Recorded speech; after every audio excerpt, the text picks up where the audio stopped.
Bonjour à tous ceux qui sont présents et bienvenue sur ce nouveau webinaire co-organisé à l'initiative de F3DF et donc avec nous Créos. Aujourd'hui, je vais vous présenter l'impression 3D de pièces fonctionnelles en couleur avec HP et plus particulièrement la dernière machine HP, la Jet Fusion série 300-500. On verra les différences qu'il y a sur les machines.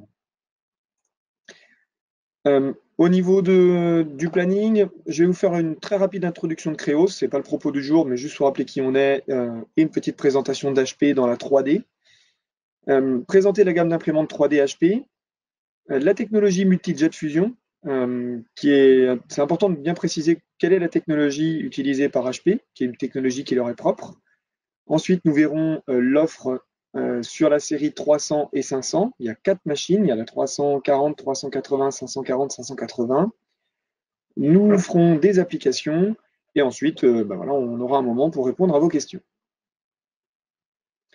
Alors, pour démarrer, Créos, nous sommes distributeurs d'imprimantes 3D professionnelles. La société a été fondée en 2007. Nous sommes basés à Lyon et nous avons un grand showroom de 500 mètres carrés qui est en construction. On a déjà un grand showroom où il y a toutes nos machines et là, on déménage dans quelques mois dans un plus grand local juste à côté d'où nous sommes, dans le centre de Lyon. Et puis, nous intervenons sur le domaine médical, le dentaire et l'audition. Nous avons des chaînes numériques complètes avec les scanners 3D, les logiciels, les imprimantes, les fraiseuses, tous les moyens de production. Et puis aussi l'industrie, avec les différentes marques que vous pouvez voir, dont HP, dont nous sommes partenaires depuis 2016. Dès le lancement d'HP, nous avons été parmi les premiers partenaires et revendeurs d'HP en France. Je ne vous fais pas une présentation complète d'HP. Aujourd'hui, vous connaissez tous HP. Ils font des ordinateurs, des imprimantes, ils font des tas de choses. Dans la 3D, après un premier essai en partenariat avec Stratasys dans les années 2012-2014, HP s'est lancé en tant que marque fabricant indépendant en 2016 avec la première installation des imprimantes de production HP en 2017. Pour information, le premier client français installé en 2017 a été le service bureau 3D Prod que nous avons installé. C'est Créos qui avait réalisé cette première installation et lancement en France et c'est suivi tout un tas d'autres machines en France et dans le monde avec le succès qu'on connaît d'HP. En 2018, il y a eu le lancement de la série Compact, donc la machine que l'on présente aujourd'hui. Et puis, pour les années à venir, HP a déjà annoncé le métal, pardon. Et puis, voilà, tout un tas d'autres évolutions sur les matériaux, sur peut-être d'autres moyens d'autres machines, mais moi, j'en sais pas plus que vous. Et donc, on verra ça en temps voulu. Alors, la gamme HP se compose de quatre solutions de production. La HP Jet Fusion 4200, c'est le premier modèle qui a été commercialisé par HP, qui se compose en 3 éléments. Il y a l'imprimante, l'imprimante, la processing station pour traiter la poudre et la build unit dans lequel sont fabriquées les pièces et toujours la poudre. Ensuite, là, plus tard, un an après, il y a eu la 4210, qui est une évolution de la 4200. C'est surtout une solution qui permet de faire de la production de masse, puisque le coût des consommables est réduit par rapport à la 4200. Et donc, voilà, on a des économies sur la production de pièces qui fait bien s'élever le moment où on passe de la production additive à la production traditionnelle. La série Jet Fusion 300-500, la série compacte, qui a été lancée l'année dernière, qui est disponible maintenant. Les premières installations clients auront lieu en février pour la fabrication de petites séries, le prototypage et surtout la couleur. Et le métal pour la production de masse. Pour le coup, ça c'est uniquement de l'annonce d'HP. La machine est encore en R&D. Il y aura une première solution de service qui sera proposé courant d'année, et puis les premiers clients normalement en 2020. La technologie multi-jet fusion. C'est une technologie à base lit de poudre. Aujourd'hui, sur les technologies à lit de poudre, ce que l'on connaît plus, c'est la technologie SLS, où on a un laser qui vient polymériser la poudre de plastique. HP a une approche un peu différente, rester sur ce lit de poudre, qui a tout un tas de qualités par rapport au choix des matériaux. Mais au lieu d'utiliser un laser, on utilise un agent liquide qu'on vient déposer sur la poudre, et puis on apporte de la chaleur pour fusionner l'ensemble. Le process est en plusieurs étapes. Donc on a une première étape d'ajout de poudre où on a notre lit de poudre, on vient un ricoteur qui vient rajouter une fine couche de poudre sur la zone d'impression. Une fois que cette poudre a été positionnée, l'étape suivante c'est d'ajouter les agents. Il y a deux agents dans la technologie multijet fusion de base, hein. Il y a deux agents. Donc un agent, les gouttelettes noires, c'est l'agent de fusion, et les gouttelettes bleues, c'est l'agent de détail. L'intérêt de ces agents vont être d'absorber l'énergie qui est apportée en troisième étape.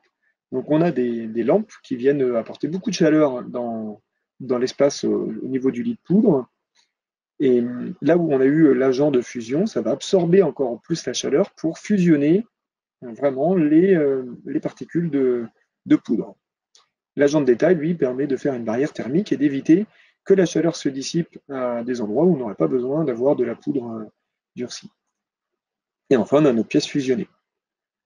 Donc, et on recommence. Une fois qu'on a fait une couche, on recommence une étape suivante, on remet de la poudre, on met les agents et on chauffe, et ainsi de suite. L'intérêt de la technologie, c'est qu'elle va très vite, puisque la dépose des gouttelettes, c'est fait au travers de têtes d'impression, comme on les utilise sur de l'impression papier. Et donc, le temps de cycle est contrôlé. Qu'on ait un tout petit point à faire ou qu'on ait un grand à plat, eh bien, c'est toujours le même temps de production. Et donc, sur des technologies 4200, le temps de cycle est entre 8 et 12 secondes. Donc, il y a des petits paramètres qu'on peut ajuster pour avoir un temps de 8 secondes, 10 ou 12 secondes, mais nous sommes entre 8 et 12 secondes de temps de cycle, alors que quand on est en technologie SLS, les temps de cycle peuvent être de 30 secondes, 1 minute, voire 1 minute 30 en fonction de la zone à imprimer.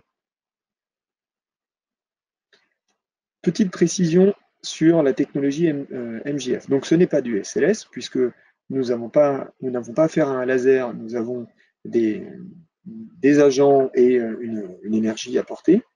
Ce n'est pas non plus du binder jetting, et ce n'est pas du material jetting. Le binder jetting, c'est de la poudre, mais avec une colle. Donc on ne va pas coller la poudre là, la poudre elle est vraiment fusionnée, complètement fusionnée, et c'est pas du material jetting, on ne fait pas de la projection de matière qu'on vient après, par exemple, polymériser avec des UV. Ce sont des technologies qui existent, mais à ne pas confondre avec la technologie multijet fusion d'HP.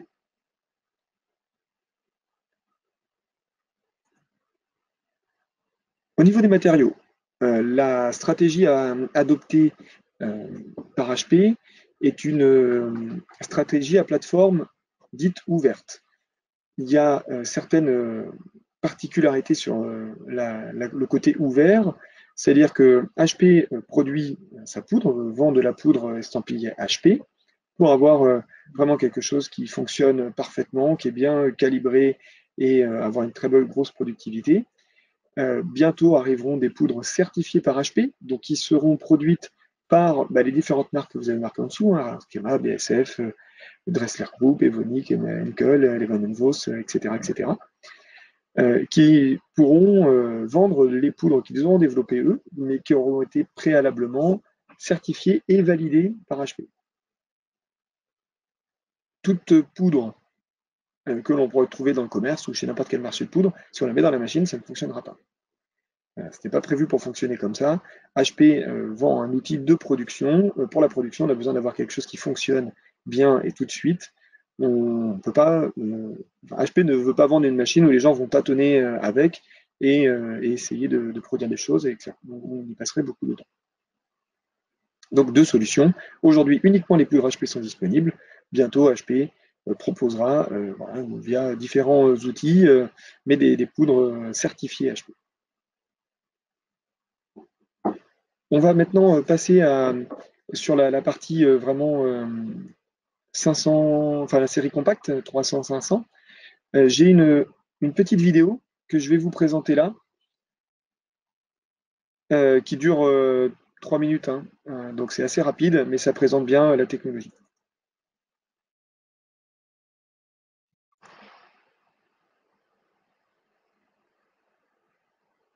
Alors j'espère que vous la voyez bien. Oui, c'est bon.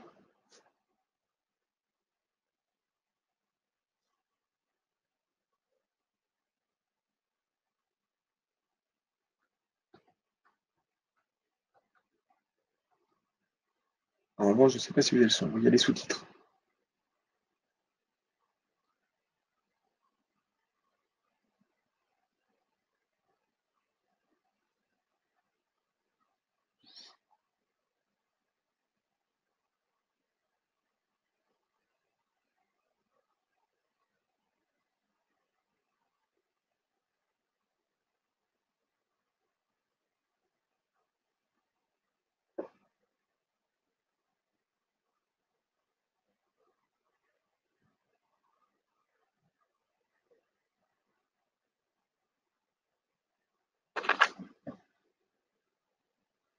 Donc là, nous voyons bien la technologie.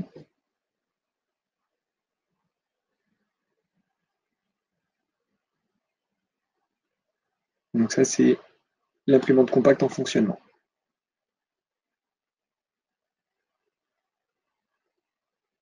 Elle dépose des agents.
Voilà.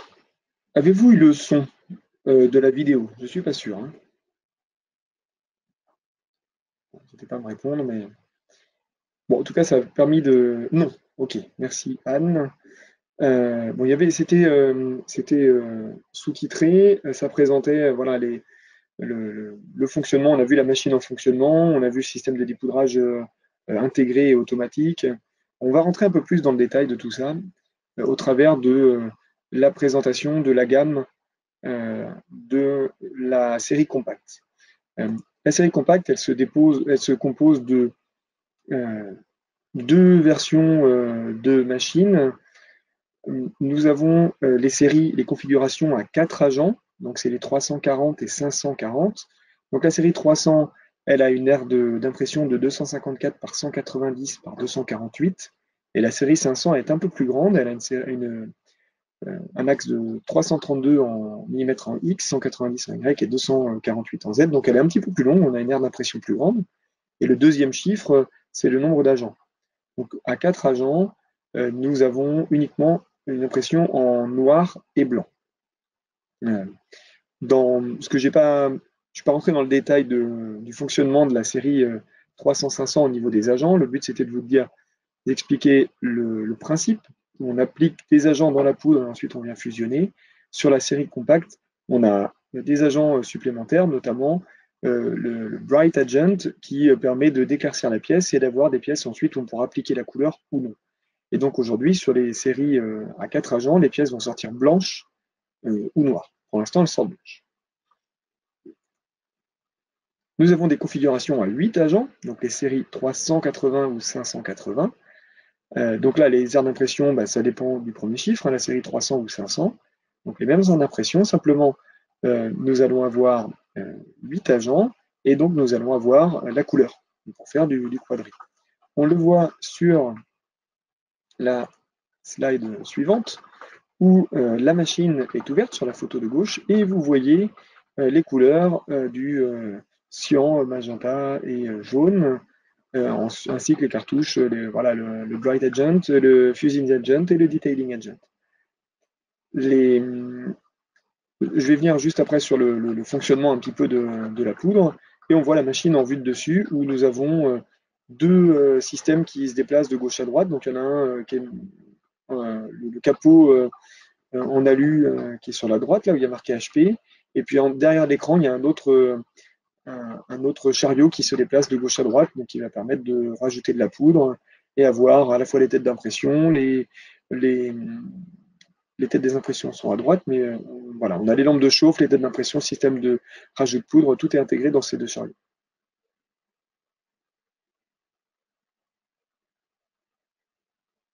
Et la poudre est contenue dans les deux cylindres. Vous voyez sur la face avant de la machine, là, il y a deux cylindres blancs.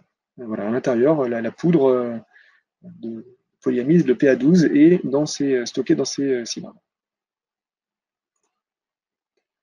Dans le détail, nous avons la poudre. Alors, je ne sais pas faire.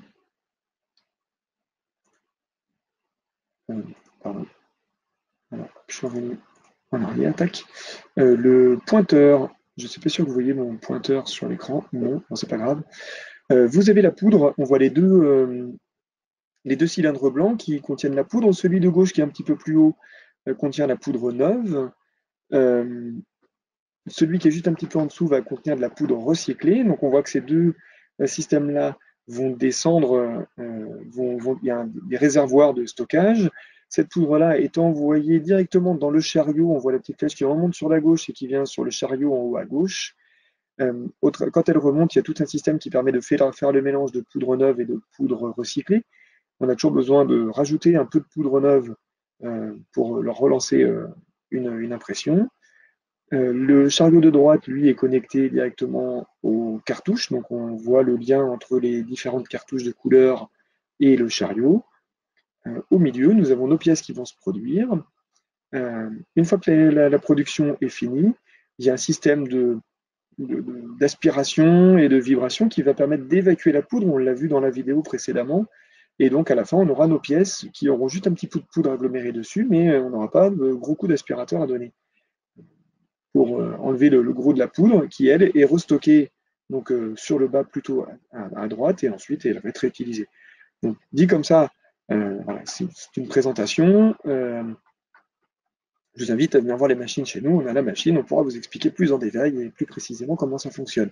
Mais l'idée, c'est ça, c'est qu'on a de la poudre qui va être récupérée, envoyée sur le chariot qui imprime.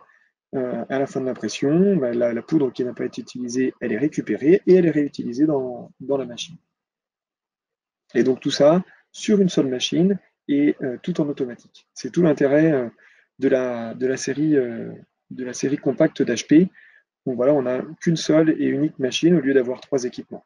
L'aire d'impression est plus petite, mais on n'a qu'un seul équipement. Nous avons la couleur, nous avons des pièces de différentes avec des propriétés différentes de ce que l'on avait précédemment. Ce n'est pas les mêmes applications, mais pour tout ce qui est voilà, prototypage, pour du design, de l'architecture, c'est vraiment exceptionnel. Ce qui est intéressant, c'est que HP applique à soi-même le discours de l'utilisation des pièces, plutôt en méthode d'impression 3D comme méthode traditionnelle. Aujourd'hui, dans l'imprimante compacte d'HP, il y a 140 pièces imprimées sur la technologie MJF. Si ces 140 pièces-là sont imprimées en 3D avec leur solution, c'est une raison, ce n'est pas qu'une raison, ce n'est pas une raison marketing, c'est vraiment une raison technique et économique, compte tenu du nombre de pièces à faire, de leur complexité. De certaines fois, plutôt que de faire 4 ou 5 pièces, avec des assemblages, on ne fait qu'une seule pièce et en une seule fois et qu'on va pouvoir intégrer dans la machine. Je vous remets la vidéo pour revoir un petit peu parce que certaines sont présentées. Voilà, il y a différents, il y a des collecteurs, il y a des supports, il y en a un peu partout. Il y en a 140 qui sont directement imprimés en 3D sur les technologies HP.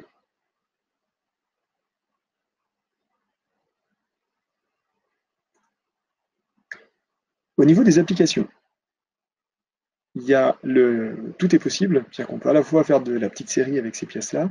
L'intérêt, si on part sur la machine couleur, c'est d'utiliser la couleur à bon escient. Soit on va faire des pièces de présentation. Euh, Là, on a un super exemple avec voilà, les contraintes qui sont déjà imprimées dessus. Ça permet de mieux se rendre compte des choses. Certaines fois, c'est pas toujours évident à comprendre ou pour faire comprendre à des gens qui seraient moins techniques.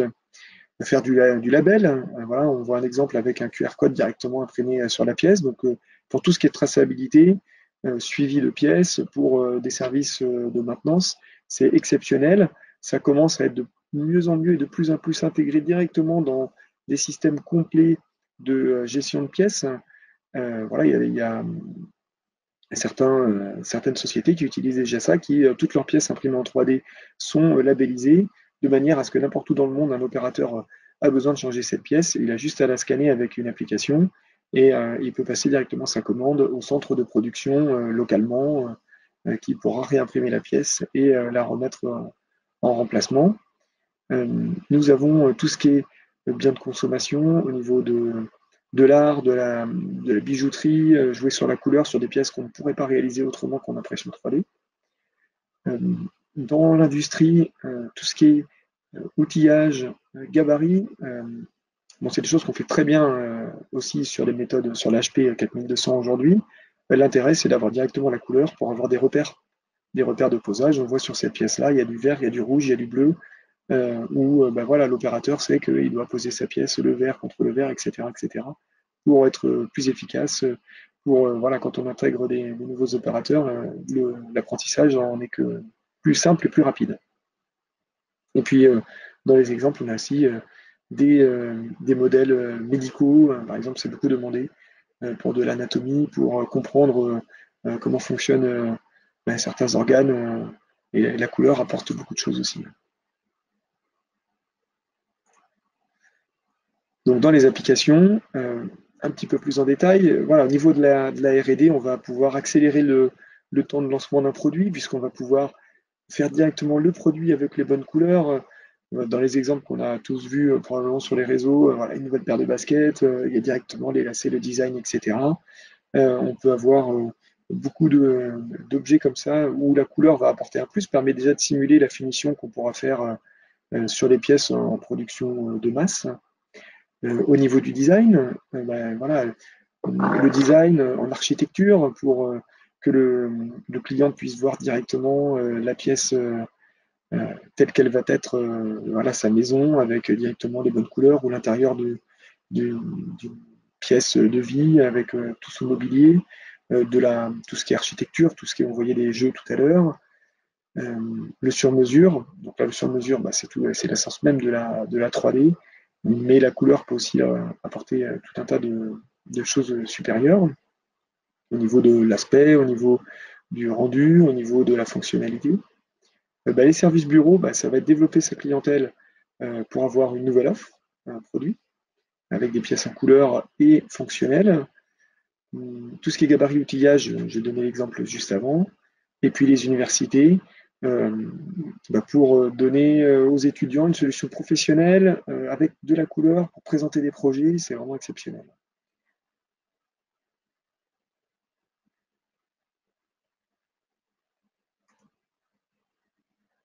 Avec un petit peu plus de détails, dans la R&D, voilà, je vous ai mis différentes applications. Euh, j'ai des pièces aussi avec moi que je vais vous montrer. Donc, on peut regarder la caméra. Là, c'est la pièce qu'on voit à l'écran, sans la couleur, juste en blanc. Donc là, on voit bien hop, là, le, la pièce blanche. Donc celle-ci est texturée. Donc, on voit les textures, on le voit bien là, au dos. Et donc ça est sorti directement d'une série 340 ou 540. Donc là, on est en production d'une pièce blanche. L'intérêt, le thème de la classroom, c'était de dire qu'on fait des pièces fonctionnelles. On va le voir ici, c'est que nous sommes sur du flexible. On imprime du PA12, c'est du nylon. L'intérêt, c'est que c'est un thermoplastique, et le thermoplastique est capable de recevoir des charges et des contraintes sans casser. Vous voyez, je peux euh, déformer ma pièce, elle peut subir des contraintes, alors on ne va pas le voir comme ça, mais là il y a eu un petit peu d'optimisation topologique. Mais si vous faites ce genre de contraintes sur une pièce couleur imprimée sur des technologies, notamment résine, liquide, eh bien, vous risquez de casser la pièce, puisque ce sont des pièces qui sont beaucoup plus fragiles, qui font des très jolies couleurs, mais qui sont très fragiles. L'intérêt, là, c'est d'avoir des pièces fonctionnelles, puisque nous sommes sur du thermoplastique. En design, donc là, ce que vous voyez à l'écran, je l'ai dans la main, c'est un pion d'échec, ou un fou, et on voit ce qu'on voit à l'intérieur. Vous voyez un petit peu la couleur. Je mets bien grand. On voit il y a du bleu. À l'intérieur, en haut, là, hop, c'est vert. On a du bleu à l'intérieur. Et là aussi, on est sur des pièces. Ça, si on le fait tomber, ça ne casse pas. Ça a même tendance à rebondir compte tenu du design. Mais c'est tout l'intérêt. On a des pièces. Si on peut jouer avec, on peut mettre des enfants avec. Ils ne vont pas les casser comme ça. Euh, Mais on a un très bel exemple aussi avec le globe, hein, qui est en multicouleur, avec voilà, les continents et les océans, c'est vraiment très joli. Tout ce qui est sur-mesure, donc là, notamment dans le médical, hein, le sur-mesure, bah, évidemment, on est tous différents. Pour faire tout ce qui est orthèse, protection, bah, avec de la couleur, amener un petit peu de gaieté à tout ça. Donc là, vraiment, il peut y avoir des applications exceptionnelles. Et l'intérêt, c'est de travailler, le design va travailler la souplesse, la dureté, et puis la couleur va apporter une plus-value esthétique importante. Il y a tout un tas d'applications qui se font déjà en France et en Europe et à travers le monde sur des cas d'orthèse et de imprimés en 3D sur des technologies HP. Tout ce qui est service bureau, bon là j'ai mis une illustration qui est pas. Service bureau, ils sont capables de faire toutes les pièces, donc c'est leur métier. Mais c'était pour vous montrer voilà, ce qu'on peut encore faire. Il y a ça, c'est une coque de protection de boîtier de téléphone probablement, avec de la couleur. On le voit bien là sur voilà, les cathédrale de Barcelone, avec un plan du bleu de HP, vraiment la totale. Des gabarits, outillage, pièces fonctionnelles. Euh, Là j'en ai une. J'ai un petit clip où ben, on voit voilà, ça clip. Vraiment, il y a la souplesse. Et puis, ce qui est intéressant, alors vous n'allez peut-être pas bien le voir parce que c'est la qualité de la caméra, mais à l'intérieur, est-ce que vous voyez le label? Il y a une écriture. Vous voyez peut-être un tout petit peu de blanc à l'intérieur ici, là.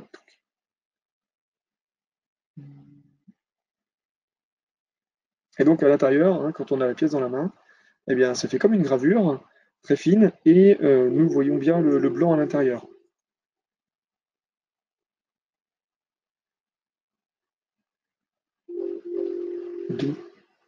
Ça arrête pas de faire bip bip bip là, mon ordinateur.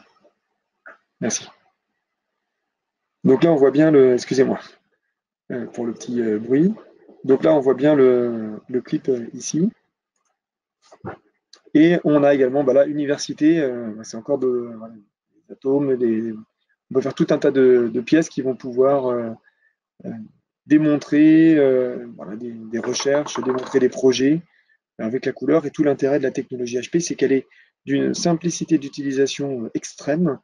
Tout est extrêmement bien fait. Vous avez un écran tactile à la moindre euh, interrogation de l'imprimante sur ben voilà, rajouter une cartouche, changer la cartouche d'encre ou rajouter de la poudre. C'est aussi simple et aussi bien expliqué que sur votre imprimante papier. Quand il n'y a plus de cartouche, ben, vous dites changer la cartouche et il vous dit que le chariot va se déplacer. Il y a les petits visuels. C'est pour l'avoir utilisé moi-même, c'est extrêmement simple. Donc, tout le paramétrage de la préparation d'une production nécessite de la formation, nécessite un accompagnement qui est fait et réalisé lors de l'installation de la machine, mais la manipulation de la machine Voilà, un petit apprentissage est nécessaire évidemment, mais c'est extrêmement simple à prendre en main.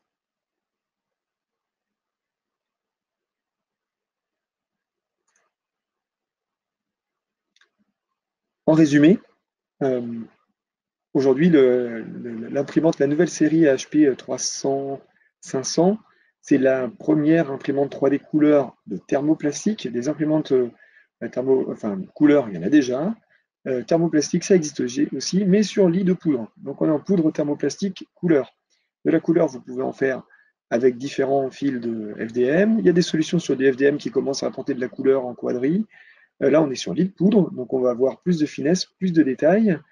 On a la souplesse des matériaux que je vous ai montré tout à l'heure. Donc c'est vraiment le côté pièce fonctionnelle. Ça peut être utilisé, ça peut être mis en production.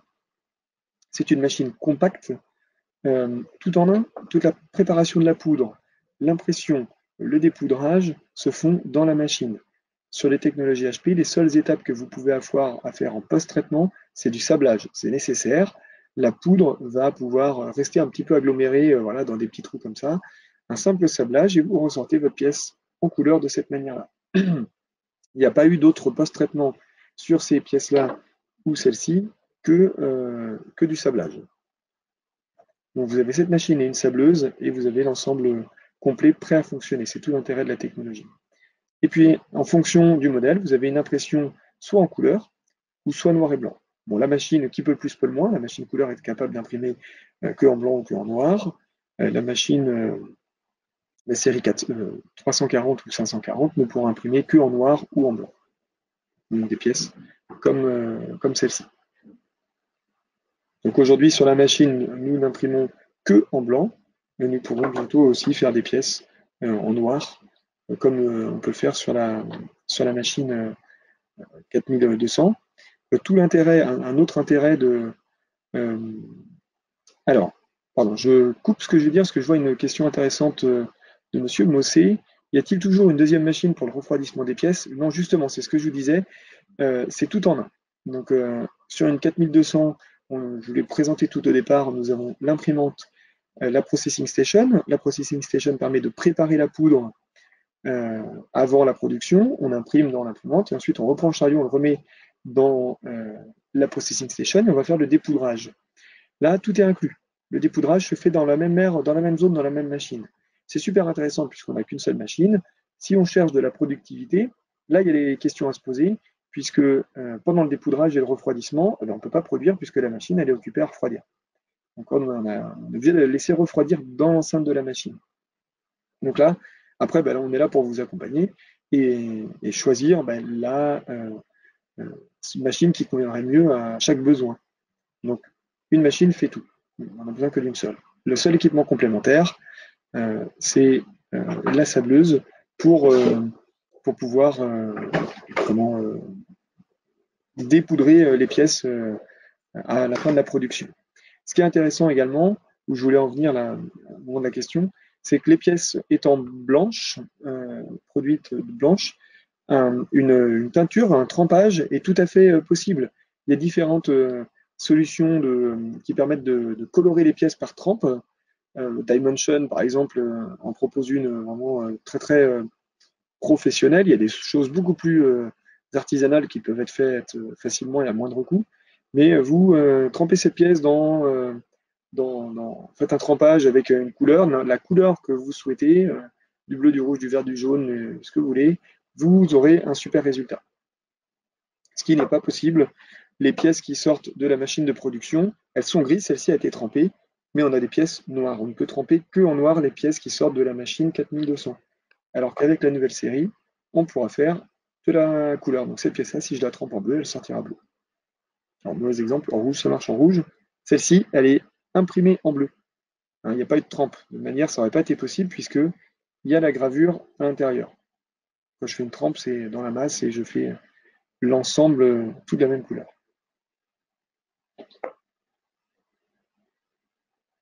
Voilà, ça a été un peu plus rapide que lors de la dernière fois. Si vous avez des questions ou si vous voulez que je revienne sur certaines parties de la présentation, euh, n'hésitez pas à m'en faire part tout de suite. la solution HP étant sur le marché depuis plus longtemps, c'est vrai que je passe un petit peu plus vite sur les différentes présentations, puisqu'il y a des choses qui sont voilà, connues, ou en tout cas qui ont pu être présentées plusieurs fois au préalable. Et puis le marketing d'HP est très très fort, ce qui fait que si vous cherchez un peu, vous pouvez vite trouver beaucoup beaucoup d'informations. Euh, alors, est-ce que vous avez des questions? Merci pour votre message. J'en profite juste alors, quand je vois pas de questions. Ah voilà, très bien, ça arrive. Alors, une question, quel format de fichier pour avoir la couleur? À ce sujet-là, donc là, ça va être des fichiers 3MF, OBJ. Il y aura normalement F3DF doit organiser ou va organiser, peut-être déjà prévu, un webinaire, une présentation justement sur la préparation de fichiers pour l'impression couleur. C'est quelque chose qui va se démocratiser, on aura de plus besoin. Donc ça va être directement, ça fera l'objet d'un autre webinaire. Dans la solution logicielle proposée par HP, il y aura la possibilité d'appliquer une couleur sur un objet. Voilà, tout cet objet, je le veux en bleu, je pourrais modifier la couleur. Après, si on veut du dégradé comme on a là, eh bien, ça sera plus compliqué, il faudra vraiment le faire sur le fichier natif. Alors, les pièces ne sont pas blanches sur Hacker. Si je coupe la pièce elle est noire. L'agent de fusion est toujours le même sur cette pièce-là que sur les pièces de 4200. Il y a juste quelques dixièmes de millimètres, 2-3 dixièmes de millimètre où on a de la couleur sur la pièce. Sinon, à l'intérieur, c'est noir. Et les combinaisons de couleurs, là, on va être. Alors, je ne vais pas vous donner de chiffres parce que je dirais une bêtise, mais on est en CMJN et donc voilà, les possibilités sont presque infinies. Au niveau des tarifs, aujourd'hui, ils sont disponibles dès maintenant en commande et en livraison d'ici 15 jours, 3 semaines, les séries 540. Euh, je, les séries 580 seront. La couleur va arriver plutôt à la fin de l'été. Pour l'instant, nous sommes uniquement sur la partie blanche et le tarif de la machine démarre à 75 000 euros.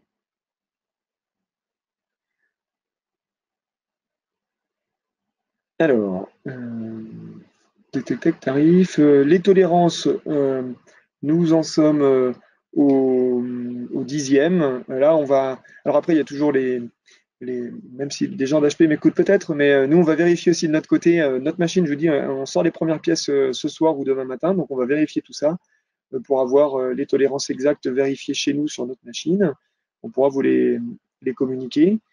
Euh, les coûts, euh, les coûts matières sont autour de 80-90 euros le kilo de poudre, sachant qu'on a un très fort taux de recyclage, enfin, de réutilisation de la poudre, ce qui fait vraiment des économies d'échelle. Euh, Est-ce qu'il faut prendre rendez-vous pour venir visiter le showroom? Oui, c'est mieux de prendre rendez-vous et c'est ce que j'allais dire tout à l'heure. Je voulais en profiter. Nous organisons le 6 février prochain une après-midi porte ouverte de 13 h jusque dans la soirée où nous présentons l'ensemble des machines que nous proposons, dont les deux machines HP. Donc il y aura visite, notre showroom est réparti sur deux sites qui sont distants d'une trentaine de mètres. Et donc vous avez la possibilité de venir voir les différents produits de notre gamme et la Jet Fusion 580, la 4200 avec la Processing Station. Donc tout ça, c'est le 6 février. Vous avez un lien sur notre site internet dans les actualités. Vous pouvez aussi en trouver sur les réseaux sociaux pour vous inscrire. Merci de bien vous inscrire avant de venir, qu'on sache un petit peu combien de personnes seront présentes. Et sinon, vous nous contactez directement pour venir à une autre date. On peut vous recevoir sans problème et avec plaisir. Aujourd'hui, au niveau des matières, nous avons uniquement sur la technologie que je viens de présenter, la série compacte uniquement du PA12, du polyamide 12, c'est du nylon. C'est la seule matière qui est disponible présentement. On est en lancement de cette machine. D'autres matériaux sont à prévoir. HP augmente son panel de matériaux régulièrement sur la machine de production et ça en sera probablement le cas sur la machine la machine compacte. Pour l'instant, le seul matériau, c'est le PA12, et après, je laisserai HP communiquer là-dessus s'ils font d'autres matériaux. Nous sommes basés à Lyon, hein, pour ceux qui posent la question où est notre showroom. Nous sommes dans le 9e arrondissement de Lyon. On est à 7 minutes à pied du métro, donc on peut venir en métro pour ceux qui arrivent en train. La gare est à une demi-heure porte à porte et on est en bordure de périphérique. Donc on est vraiment facile d'accès. Y a-t-il des normes de sécurité particulières à respecter lors de l'utilisation? Oui, alors effectivement, il y a des normes de sécurité. On est sur une machine qui dégage de la chaleur, on est sur une machine qui utilise de la poudre, donc il faut prendre certaines précautions usuelles lorsqu'on utilise ce genre de machine. Après, on est vraiment avec le minimum de contraintes puisqu'il y a très très peu de manipulation de poudre. L'opérateur peut travailler en chemise devant la machine. C'est extrêmement propre à l'utilisation. La machine 4200, c'était déjà une très très grande avancée sur ce sujet-là par rapport aux machines SLS.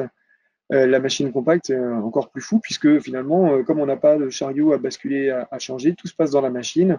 Ça va être extrêmement propre et avec le minimum de contraintes. Il faudrait faire du métal. Merci Monsieur Greux pour votre petite remarque. Le métal est prévu chez HP. Les machines qui font tout, ça n'existe pas encore. Donc la machine métal arrive chez HP. Ça a été présenté sur le dernier IMTS aux États-Unis à Formnext au mois de novembre. Pour l'instant, c'est encore en développement. Il y aura les premières prestations de services qui seront disponibles au printemps aux États-Unis et un lancement l'année prochaine. Donc, voilà, HP communiquera largement là-dessus le moment venu. Le taux de réutilisation de la poudre, je ne l'ai pas exactement. Je ne voudrais pas dire de bêtises. Sur la machine de production, nous sommes à 15%. Il me semble que le taux de réutilisation est un petit peu moins bon, c'est-à-dire qu'il faut me rajouter un petit peu plus de poudre neuve. Je vois qu'il y a Guillaume Fagard qui est connecté. Il pourrait peut-être répondre à cette question s'il est toujours ici. Merci Guillaume, bonjour. Si tu peux répondre à la question sur le taux de réutilisation de la poudre sur la machine compacte.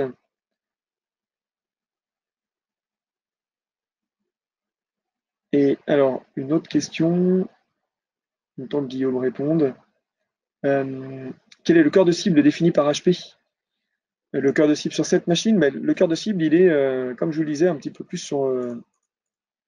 voilà, ici, c'est tous ces services-là. C'est chez les grands industriels pour tout ce qui est R&D, industrialisation, gabarit, des pièces de... Enfin voilà, au niveau industrie, il y a vraiment beaucoup de choses qui sont possibles, puisqu'on peut faire les mêmes pièces que ce qu'on fait avec la 4200, mais en apportant la couleur. On n'est pas obligé de mettre de la couleur systématiquement, mais pour tout ce qui est R&D, les gabarits, l'amélioration du poste de travail, c'est vraiment très très bon.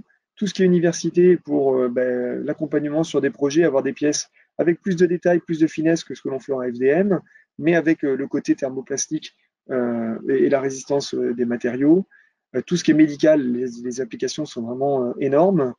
Et puis, tout ce qui est design, là, on apporte quelque chose qui était peut-être un petit peu plus délicat avec la machine de production. Voilà, le design, la pièce sur mesure, l'architecture. Il y a des très belles pièces qu'on peut trouver en photo sur le web de maisons imprimées en 3D sur cette machine-là, ou avec voilà, le toit en tuile, les murs d'une certaine couleur, les arbres directement verts, etc. C'est vraiment exceptionnel. Donc là, vraiment, il y a des belles choses. Et puis voilà, tout ce genre de petites pièces complètement personnalisées pour de la pub aussi, ça peut être exceptionnel. Voilà, Guillaume vient de répondre. Vous voyez, je n'avais pas la réponse et c'est bien normal puisque ça n'a pas encore été officiellement publié. On va être en 80-20 ou 70-30. Ça veut dire que pour chaque production, nous sommes obligés de rajouter soit entre 20 et 30% de poudre neuve. Donc on a 80% ou 70% de la poudre qui a déjà été passée dans la machine qu'on va réutiliser pour... pardon, c'est pas comme ça. C'est toute la poudre qui a été déjà aspirée par la machine. Quand on relance une production, on va juste rajouter 20% de poudre neuve. Toute la poudre peut être utilisée systématiquement. Ça va dépendre de la densité de production. On aura peut-être un petit peu de rebut, mais pas systématiquement. Toute la poudre, on peut la réutiliser, on a juste à rajouter 20 à 30% de poudre neuve pour lancer un nouveau job. Comment gérez-vous les déchets? Les déchets, en fonction du taux de remplissage de la machine, on aura un peu, voire pas de poudre euh, qui va être en déchets. On peut en avoir à la marge. Et cette poudre-là, ensuite, après, il faut les moyens. La réponse est un peu facile, mais il faut regarder après avec les différents organismes de récupération des déchets pour faire reprendre et évacuer la poudre qui n'aurait pas été utilisée. Après, il peut y avoir certains confrères, certaines écoles d'affaires qui sont à la recherche de poudre comme ça pour la réutiliser dans leur machine. Alors là, en l'occurrence, on sera sur de la poudre spécifique pour HP. La poudre qui est utilisée sur la machine compacte est différente de la poudre utilisée sur la machine de production pour justement bien pouvoir gérer la couleur. Ai-je oublié des choses? Je n'en sais rien. Est-ce qu'il y a eu d'autres questions?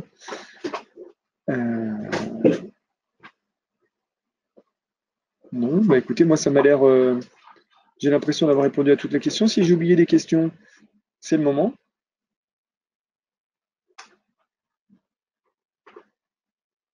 Voilà, je ne vois pas de questions arriver. Voilà, ça fait 3/4 d'heure que nous sommes ensemble. C'est intéressant de garder du temps pour les questions puisqu'il y en a eu, il y en a quand même eu pas mal.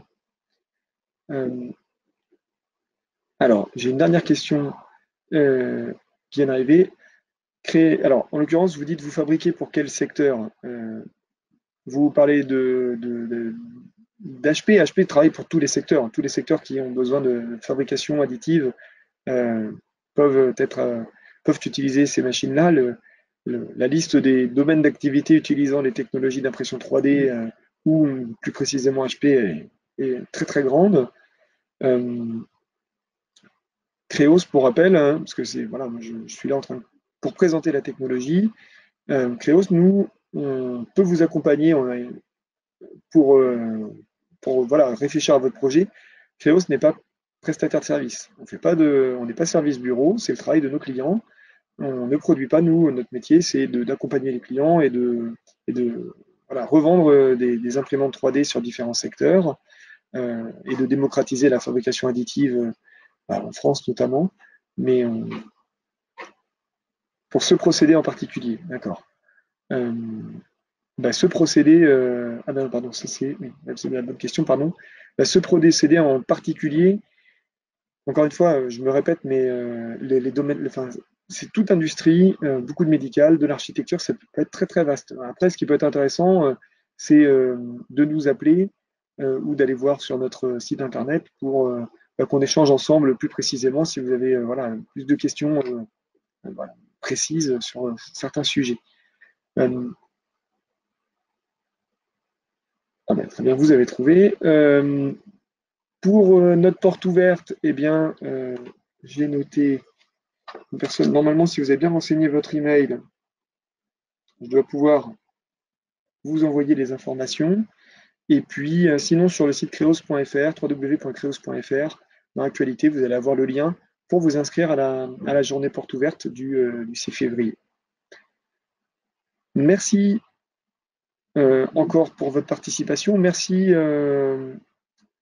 beaucoup. Un immense merci à F3DF pour supporter cette classroom et nous permettre de présenter ces technologies-là. Si vous avez d'autres questions, n'hésitez pas à venir vers nous. Nos coordonnées sont sur le site internet. Contactez F3DF si vous avez des besoins en formation ou en accompagnement pour développer la 3D chez vous. Et puis, eh bien, je vous dis à très bientôt, j'espère, avec F3DF pour vous présenter de nouvelles technologies.